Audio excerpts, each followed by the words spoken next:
atau daya hidup yang sangat lebih rendah ya, karena dikecut ya, embrio dikecut, kemudian tapi kalau yang bertahan hidup itu dia memiliki perkembangan somatik yang lebih cepat.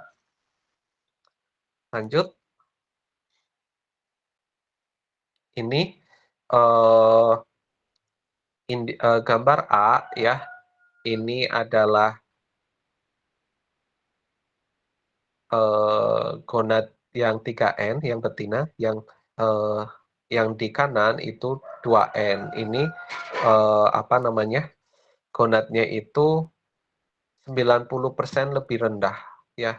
Tetapi kalau yang ikan jantan, testisnya itu yang 3N lebih rendah, tetapi tidak perbandingan tidak sekontras dengan yang ikan betina ya. Ini buktinya, bukti parameter reproduksinya atau gonadnya ya, ovariumnya ataupun testisnya. Lanjut, ini karakter somatiknya. Nah, untuk individu-individu triploid ini sering dijumpai abnormalitas. Abnormalitasnya bisa dilihat pada gambar, ada yang ekor bengkok, ekor rusak, mata rusak, dan sebagainya ya. Lanjut. Nah, evaluasi keberhasilan triploid ini bisa diamati dengan mengamati giant kromosom ya, diameter eritrosit. Nah, diameter eritrositnya itu sel darahnya itu lebih besar ya, yang triploid. Kemudian pembuatan karyotyping ya, berarti jumlah kromosomnya harus 3N ataupun 4N dan seterusnya. Kemudian jumlah nukleolus dalam nukleusnya lebih banyak. Ya, ini untuk melabeli dia hewan triploid ataupun masih 2N, perlakuan yang kita uji cobakan ya, keefektivitasannya. Lanjut. Ini giant kromosom yang diploid, yang di sebelah kiri, yang triploid yang di sebelah kanan. Lanjut. Ini nukleolus dalam nuklei ya. Yang A itu adalah individu diploid, yang gambar B itu yang kanan adalah triploid. Nukleolusnya lebih banyak. Lanjut. Ini merupakan pembuatan preparat karyotyping ya.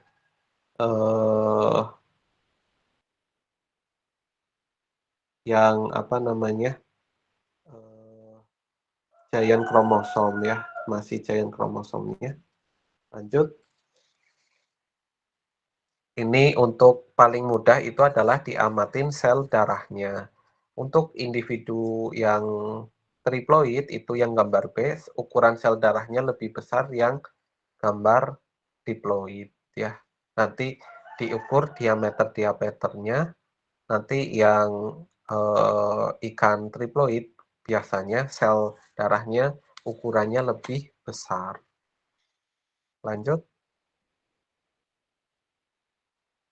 Nah, tetraploidi ini apa namanya, menghambat ya pembelahan mitotik pertama ya, atau sebelum dia menjadi 2 sel kita beri kejutan. Prinsip kerjanya sama kayak yang di tetratriploid ya. Lanjut. Ini perlakuannya ya. Tadi kan kalau yang triploid itu kan meosisnya yang dihambat ya, biar polar bodinya tidak keluar. Tetapi ini si polar bodinya biar keluar, embrionya 2N. Nah, ini sebelum dia membelah jadi 2 sel, kita beri kejutan biar selnya itu masih dalam tahap 1 sel, tetapi kromosomnya itu sudah 4N ya. Ini pemberiannya adalah pemberian kejutannya adalah sebelum pembelahan mitotik yang pertama. Lanjut. Nah, aplikasi ikan tetraploid ini bisa juga untuk membuat ikan triploid dengan cara kita mensilangkan individu 4N dengan individu normal. Hasilnya adalah 3N, ya, baik jantan ataupun betinanya, ya. Lanjut. Selesai? Ada pertanyaan? Ada Pak. Silahkan Indra. Pak kan itu ada polar body. Yang tadi kurang tahu kalau polar body itu tuh apa sih? Dimasukin ke 3M itu caranya gimana Pak? Ya, pada polar body itu adalah bagian dari sel telur ya. Kalau pada tumbuhan polar body ini yang akan menjadi sel apa namanya bagian tubuh yang memberikan nutrisi ke calon embrio. Kalau di tumbuhan ya, kalau di tumbuhan misalnya kan ada fertilisasinya kan ganda ya, ada untuk satu sel sperma memfertilisasi pronukleus, satu sel sperma untuk memfertilisasi polar body. Nah, polar body ini nanti yang akan menjadi endosperm. Endosperm pada tumbuhan itu apa namanya yang memberi nutrisi pada embrio. Contohnya pada kelapa itu kan ada air dan ada yang dibuat daging kelapanya. Nah, itu kan untuk memberi nutrisi pada tumbuhan yang setara dengan katakanlah setara dengan yolk atau pemberi nutrisi ataupun dengan plasenta gitu. Nah, kalau untuk hewan, polar body ini adalah untuk tahapan ya, dia dari mitotik menjadi meiosis ya, atau apa namanya interpretasi kromosomnya agar tetap menjadi setengah set kromosom agar keturunannya itu tetap 2N ya,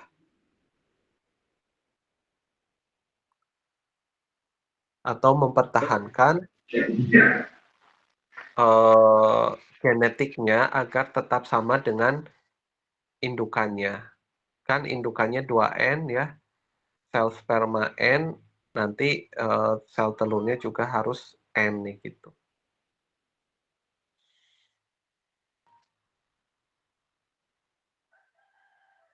Ada lagi?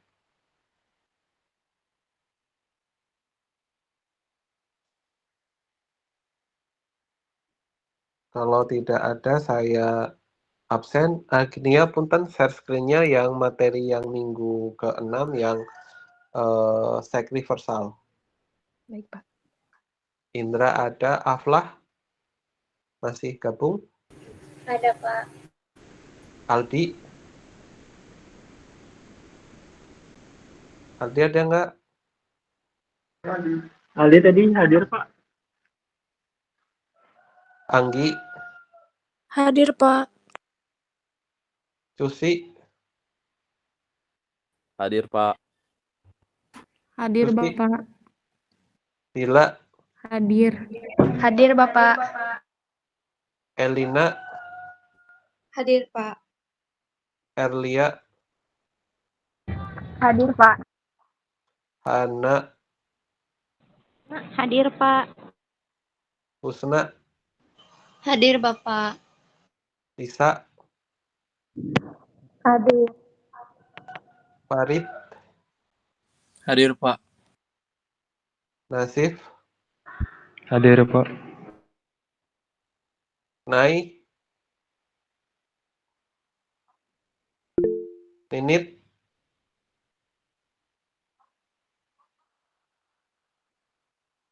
Nur Haifa, Hadir, Pak. Pipit, Hadir, Pak. Saiful, Hadir, Pak. Salma, Hadir, Pak. Selvi, Hadir, Pak. Silva, Hadir, Pak.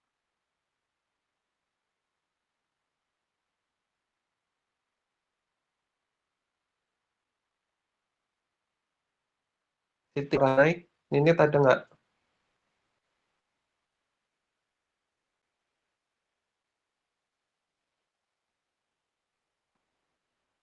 Ya, saya simpan. Hadir, Pak.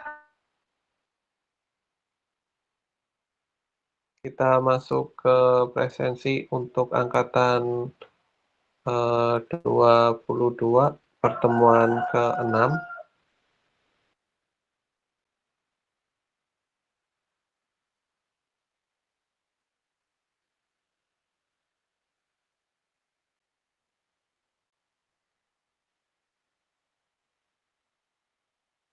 Kita input pertemuan ke-6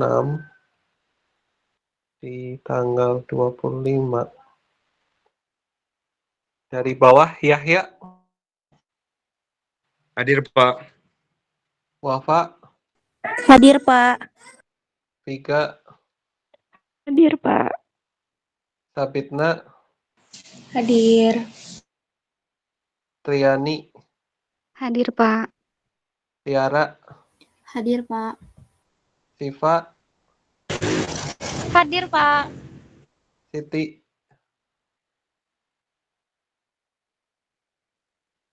Rosi, Hadir, Pak. Rizky,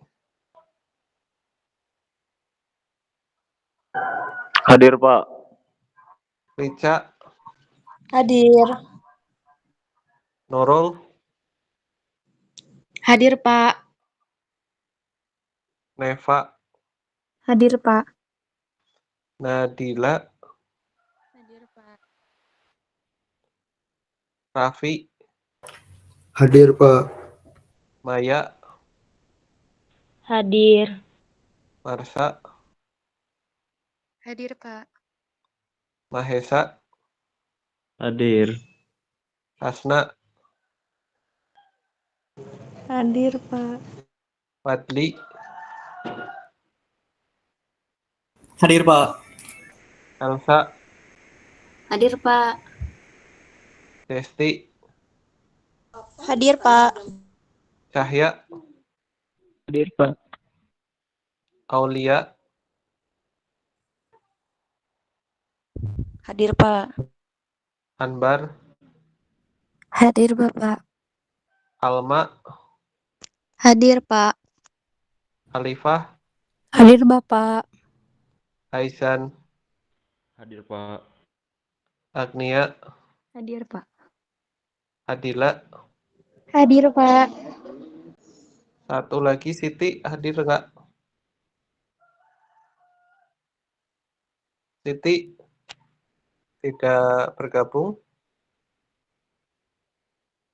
Saya simpan. Kita masuk pertemuan minggu ke-6 yang seg reversal. Ya, ini adik-adik kalau di sini kita tidak bisa, manusia itu tidak bisa di seg reversalkan ya. Tetapi kalau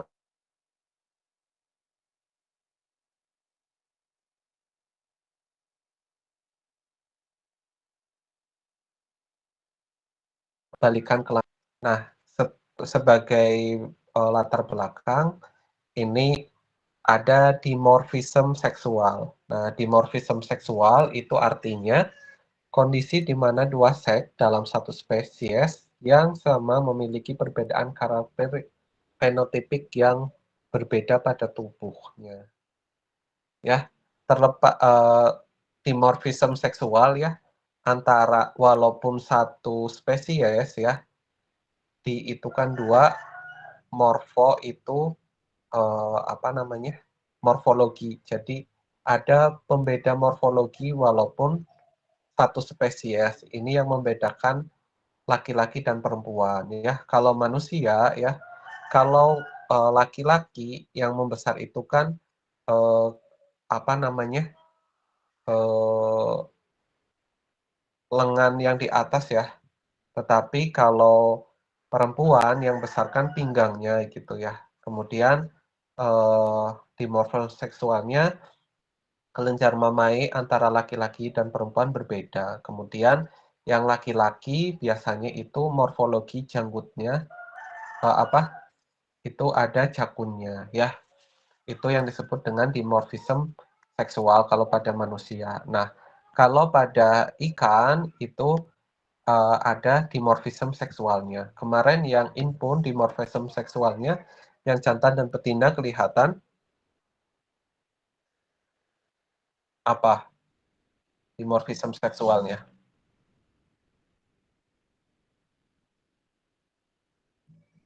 Yang sudah praktikum, ikan jantannya seperti apa, ikan betinanya seperti apa?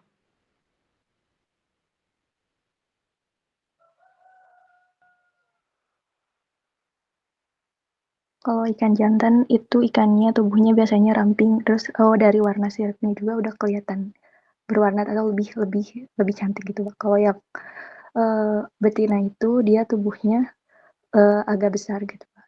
Jadi apalagi kalau yang hamil.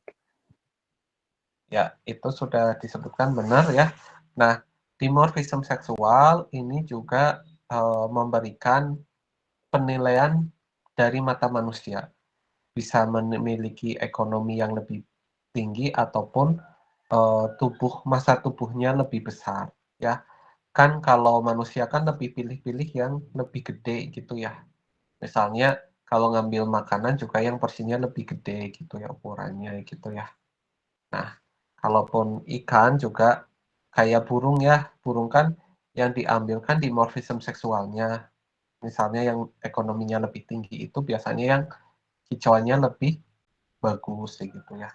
Nah, itu yang disebut dimorfisme seksual. Nah, ini pada catfish atau lele-lelean ya, dan ikan tilapia ya, atau ikan mujairan ya gitu ya, tilapia. Ini ikan jantannya lebih besar dibanding dengan ikan betinanya. Nah, pada karper atau ikan mas ya gitu ya, atau salmon ya, ini ikan betinanya memiliki postur yang lebih besar dibanding bejantannya. Ya, ini dimorfisme. Contohnya pada ikan-ikan ya. Lanjut. Ini kalau ikan tilapia yang di atas ya, nila ya.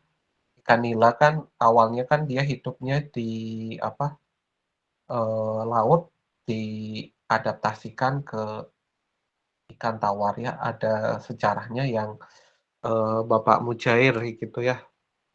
Nah, ini berdasarkan ukuran tubuh. Berarti kan kalau yang nila tilapia itu kan lebih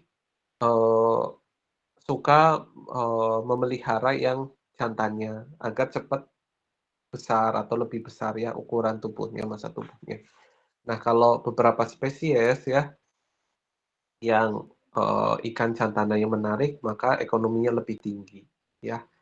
Ini bisa diarahkan ke yang ke jantannya atau yang ke betinanya ya, tergantung peminatannya.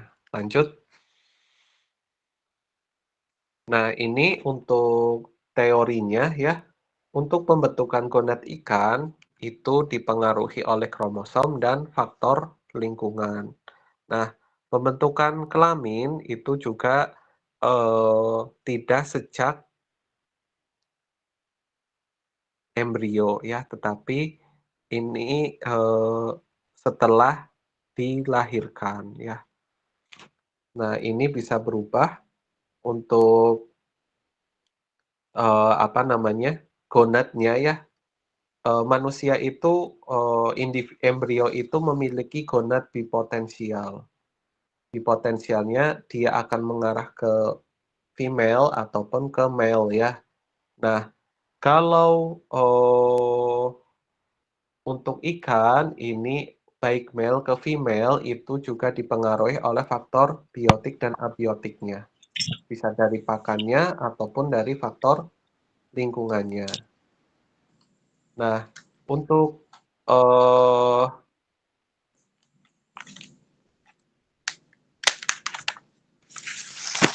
gonad-gonad yang akan mengarah ke female itu diatur oleh gen yang disebut dengan gen SOX17 WRT5 ya. Ini sama kayak pada manusia. Kalau yang gen yang untuk mengarah ke male atau jantan itu diatur oleh gen AMH anti-Mullerian hormone atau dia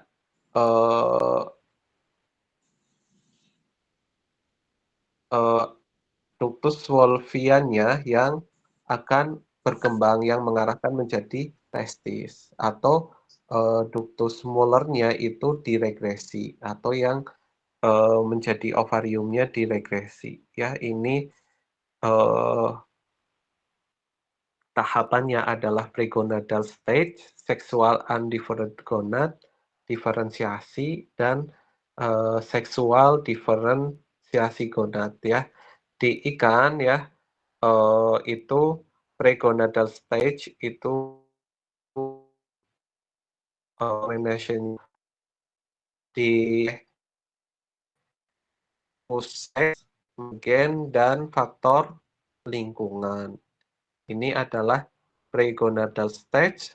Maju lagi ke gonad bipotensialnya itu dia sudah terbentuk gonad tapi sel-selnya itu belum mengarah ke sel telur ataupun sel testis. Kemudian yang tadinya gonadnya ada dia akan mengarah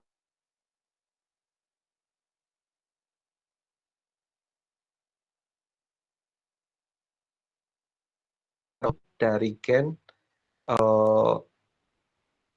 apa namanya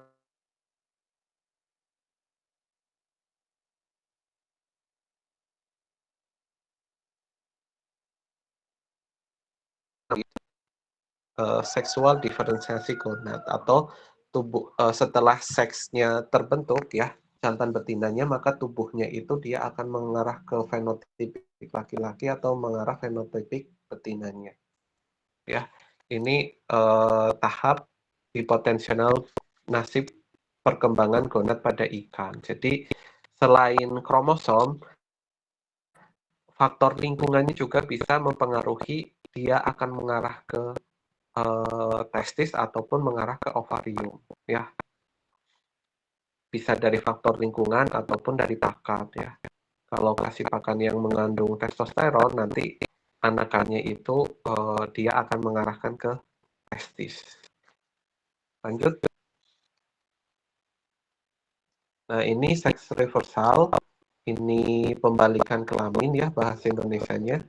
Mengubah bentuk normal spesies diferensiasi seks menggunakan induksi hormon seks steroid sehingga menjadi genotip betina, sedangkan fenotipnya berkembang testis.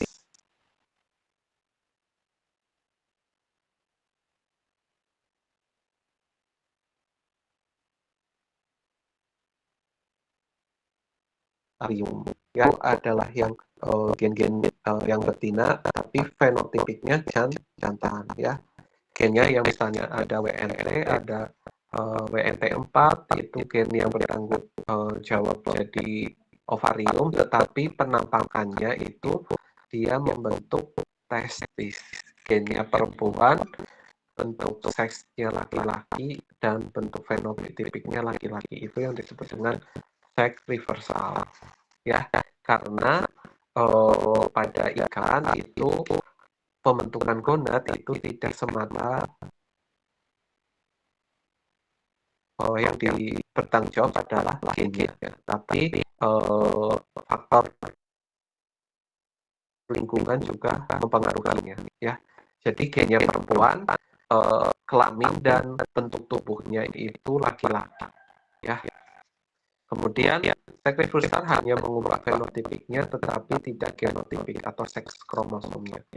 Seks kromosomnya kan XY gitu ya, tetapi dia gonadnya oosit, penampakan fisiknya juga betina, ya, paham ya.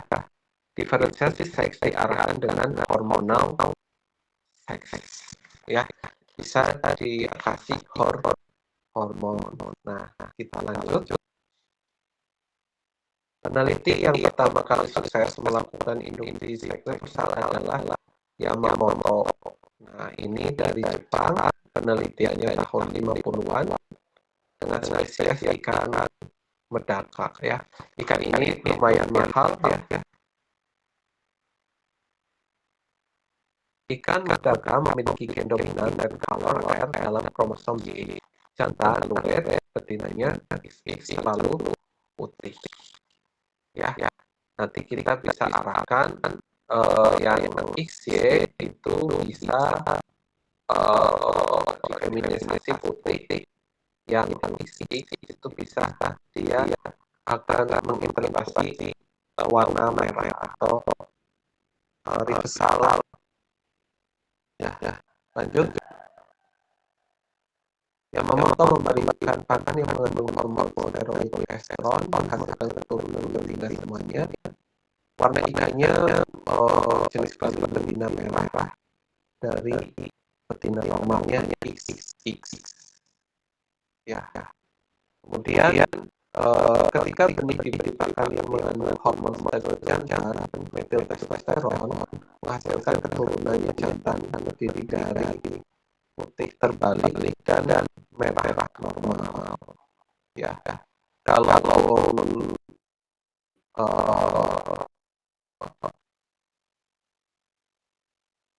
ini penampakan fenotip, ya. Lanjut. Nah, ini contohnya dalam percobaan lebih lanjut yang memotong menghilangkan hasil seks reversal dengan ikan normal jenis kelamin reversal jantan.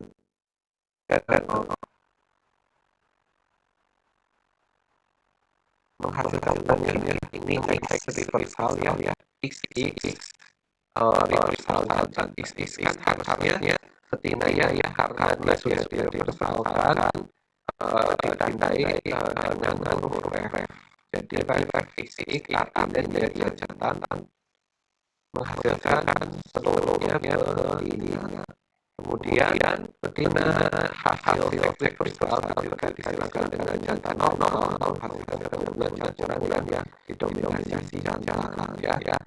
XY itu kan seharusnya kan normalnya kan betina ya jantan ya, tapi hasil seks reversalnya itu betina. Disandarkan dengan XY itu hasilnya yaitu XX 25% betinanya, jantannya 50%, XY-nya adalah 25%. Ya.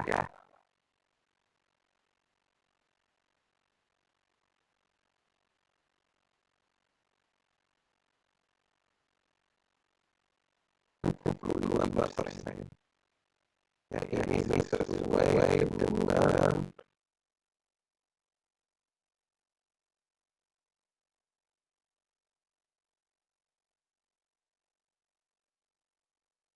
dengan dibanding ya. Lanjut. Ini perlakuan ya seks reversal yang sudah pernah diteliti ya. Tadi ada renodoron atau ikan belang ini dikasih makanan yang perlakuannya itu hormonnya 3 mg per kilogram berat badan biasanya. Ini dikasih apa namanya metil testosteron ya 3 mg ya untuk 1 kg berat badan itu perlakuannya 90 hari. Ya. Kemudian untuk ikan salmon itu perlakuannya itu apa namanya, larva setelah umur 2 jam itu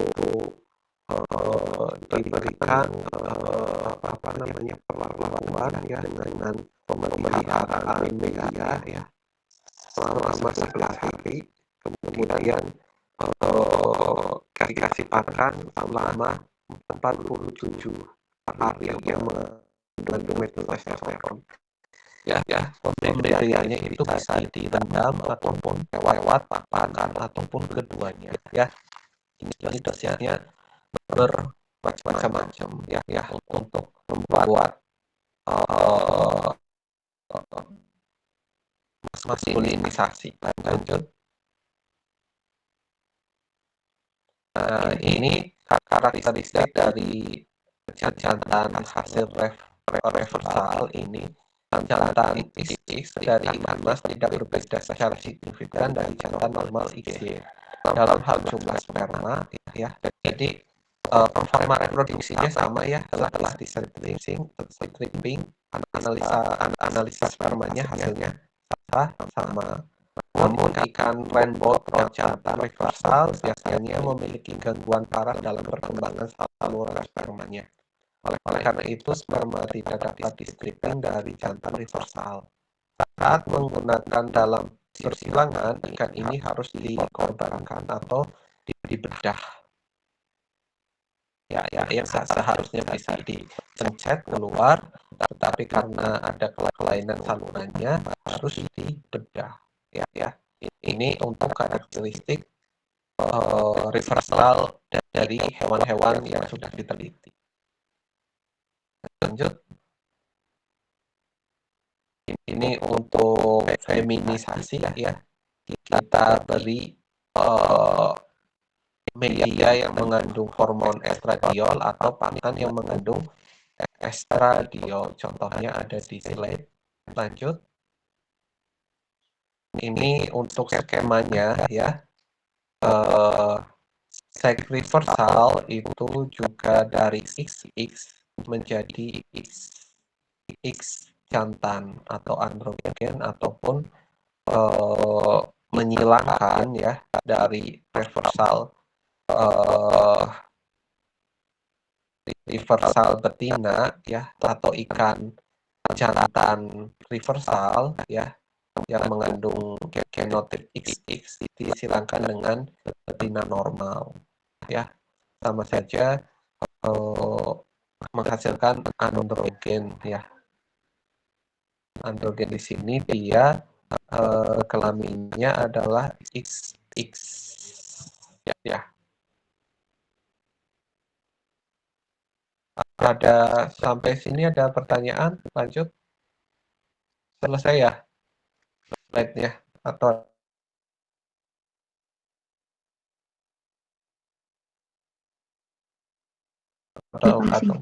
masih banyak ya? Ya, ini contoh persilangannya yang di sebelum yang setelah ini. Nah, sex reversal ini adalah tujuannya ya bisa untuk maskulinasi atau feminisasi. Nah, tujuan dari sex reversal adalah menghasilkan monoseks. Nah, monoseks ini agar mendapatkan ikan dengan pertumbuhan lebih cepat atau mencegah pemicahan liar, mendapatkan penampilan yang lebih baik, menunjang pemurnian ras. Ya, misalnya dalam budidaya, sex reversal itu penting agar si ikan-ikannya itu lebih fokus ke pertumbuhan tubuhnya, bukan untuk reproduksi. Ya, kan ada kalau di peternakan kan ada yang ke reproduksinya menghasilkan bibit atau membesarkan saja, tetapi kalau keduanya itu tidak efektif. Nanti budget energinya lebih banyak untuk reproduksi, untuk target kiloannya itu tidak tercapai atau fokusnya sudah berbeda, si ikannya bukan untuk pertumbuhan tetapi lebih banyak untuk reproduksi. Jadi bobotnya itu berkurang ya. Lanjut. Ini masculinity mengarahkan agar kelaminnya menjadi laki-laki. Ini selain testosteron, ini juga bisa agen yang lain, androsteron ya, atau dehidrotestosteron atau DHT atau ET. Sedangkan bahan lain yang dapat digunakan adalah fadrosol sebagai inhibitor aromatase maupun daun purwoceng ya. Selain hormon juga bisa dari senyawa. Nah, berdasarkan riset itu ada senyawa dari daun purwoceng ya, nanti dikasih ekstrak yang mengandung purwoceng ataupun pakan yang mengandung purwoceng ya, itu untuk maskulinisasi. Ataupun ada yang berasal dari binahong, ada yang pernah meneliti pakai ekstrak binahong, itu juga mengarahkan seks reversal. Lanjut. Nah, ini apa namanya? Meskipun seks setiap spesies secara genotip telah ditentukan sejak fertilisasi, tetapi penampilan seks secara fenotip dapat dipengaruhi oleh perkembangan masing-masing individu spesies tersebut. Lanjut. Nah, ini feminisasi ya, agar dia mengarah ke betina ya, atau yang berkromosom XX atau ZZ ya, ZW ya. Kalau yang pakai ini kan ZZ itu kan yang jantan ya, yang WZ itu yang betina ya. Lanjut.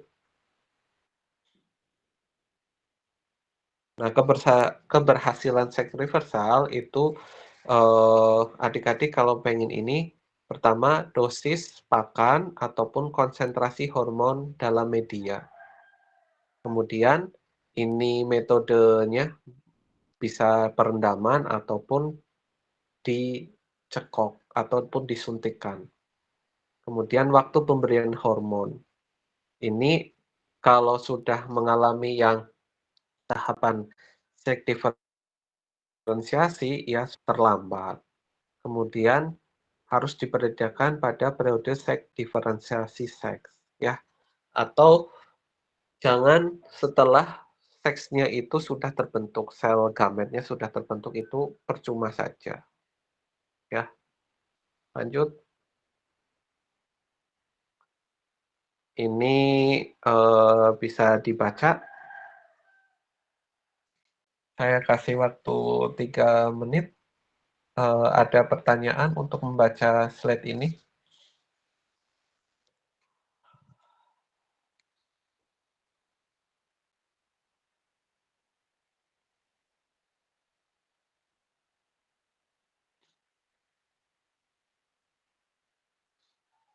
Ternyata lumayan capek ya ngomong.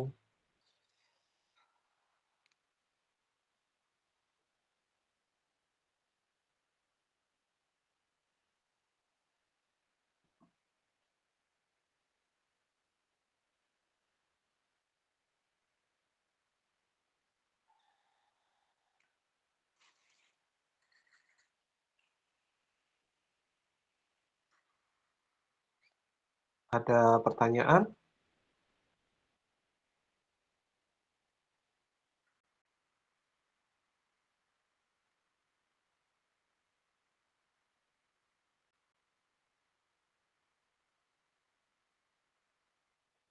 Sisa waktu 28 menit untuk 8 menit untuk bertanya, 20 menit untuk kuis.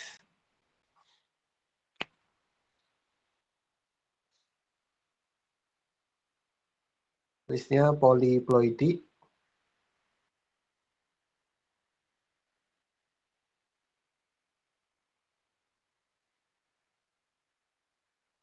Waktu kuis 10 menit, sisa toleransi 10 menit ini untuk mengatasi trouble dan lain-lain.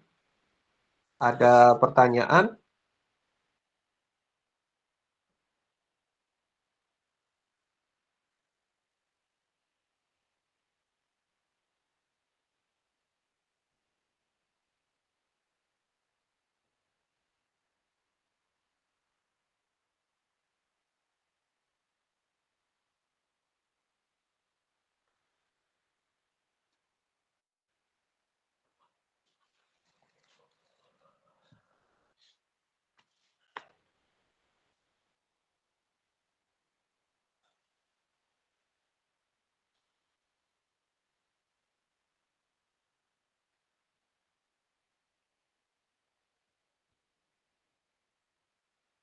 Halo? Adik-adik, ada pertanyaan?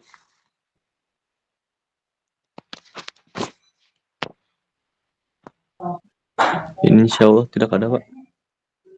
Kalau tidak ada, saya share link kuisnya ya, biar tidak memakan waktu, jadi tidak ada alasan.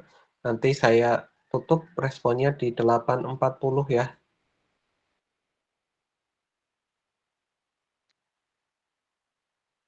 Baik, Pak. Saya kopikan ke kolom chat ya.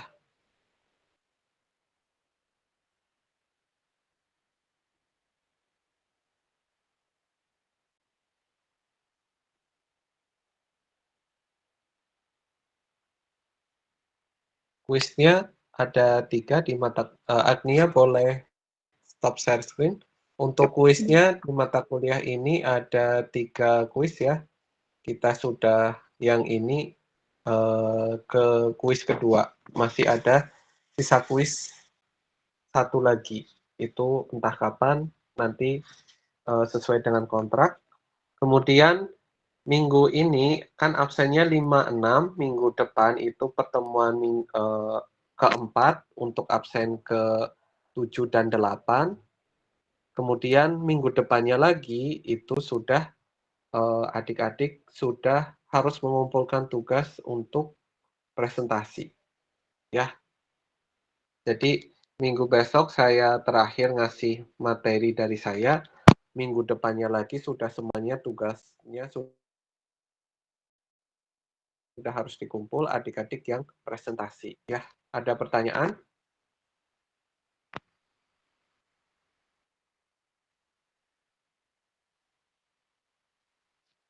Kalau tidak ada, adik-adik silahkan mengerjakan kuis pada kesempatan pertama dan ditutup responnya 8.40 ya. Terima kasih kepada Agnia yang sudah share screen, Selvi yang sudah menyediakan